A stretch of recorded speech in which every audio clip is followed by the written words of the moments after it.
His Highness Dr. Sheikh Sultan bin Muhammad Al Qasimi, the UAE Supreme Council member and ruler of Sharjah, Department of Culture and Information, wrote the first chapter called Sharjah International Book Fair. The new Silver Jubilee edition, 25th anniversary of the great Indian novel, which has just come out in English, also exists in Malayalam, in Bangla, in Marathi and other languages, as well as French and Spanish and Italian and so on.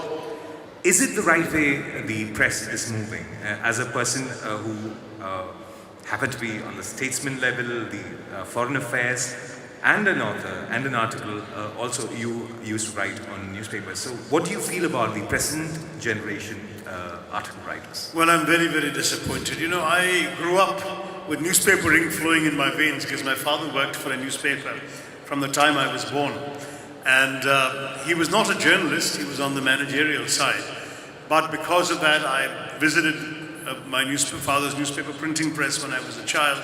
I have seen all the ways in which the type was laid in the old days, and the ink and the so-called flongs, all this before the days of offset printing. I've seen the whole process.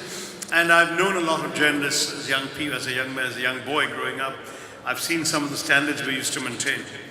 You know, it used to be said, a friend was telling me, his father would say that I don't believe anything until it's printed in the Times of India.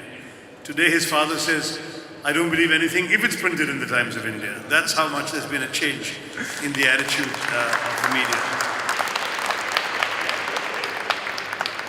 I would like to know if writing can change opinion even in the present day context, when writing has changed, the dynamics of writing has changed, literature has changed. Like in olden days, do you think writing is still relevant in our society to change opinion? Because writing was the principal means of shaping opinion. Whether it's an opinion column in a newspaper, whether it's a powerful book, whether it's a pamphlet, our entire nationalist movement was built on written documents. Mahatma Gandhi's Hind Swaraj, Nehru's Discovery of India, Tilak's pamphlets. We had so much of written messaging that shaped nationalist opinion in India. Thank you.